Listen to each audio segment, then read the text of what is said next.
আসসালামু আলাইকুম বন্ধুরা, আশা করি ভালো আছেন।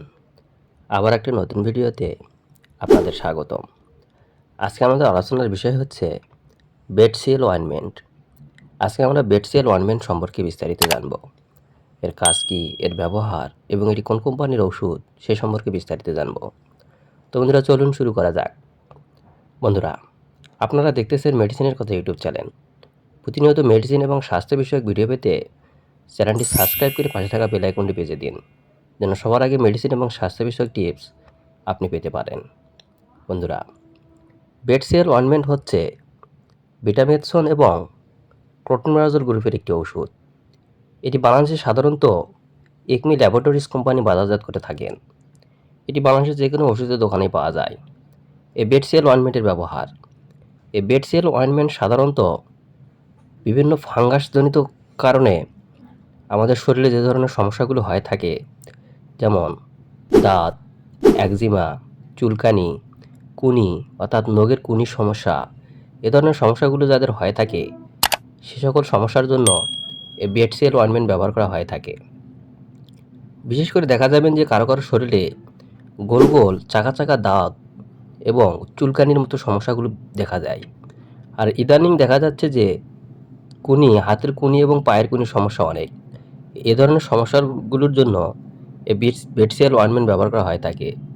এই বেডসিল অয়েনমেন্টের মাত্রা ও সেবনবিধি। যথেষ্ট পরিমাণে টপিক্যাল প্রিপারেশন ত্বকের ক্ষতিগ্রস্ত স্থানে বা এর চারপাশে দিনে 2 বার মালিশ করতে হবে। অর্থাৎ আপনার আক্রান্ত স্থানে ভালোভাবে পরিষ্কার করে নিয়ে দিনে 2 বার লাগাবেন। এভাবে আপনি 4 সপ্তাহ এবং আক্রান্ত স্থান ভালো না হওয়া পর্যন্ত দিনে 2 থেকে 3 বার লাগাতে পারেন। তবে 12 বছরের নিচে শিশুদের ক্ষেত্রে এটি ব্যবহার করা যাবে না। অর্থাৎ এটি 12 বছরের নিচে শিশুদের ক্ষেত্রে ব্যবহার করা নিরাপত্তা নয়।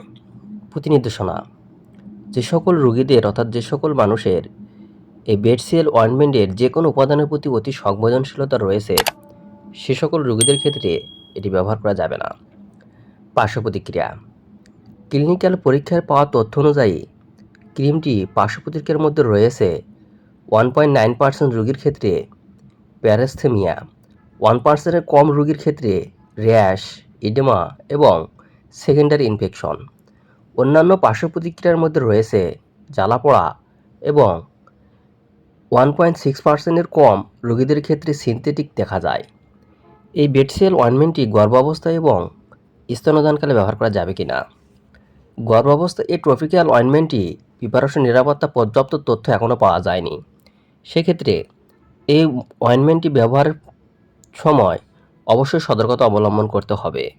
তো বন্ধুরা, এই ছিল বেডসিল অয়েনমেন্ট সম্পর্কে আজকের ধারণা। ভিডিওটি ভালো লাগলে লাইক, কমেন্ট এবং সাবস্ক্রাইব করতে ভুলবেন না।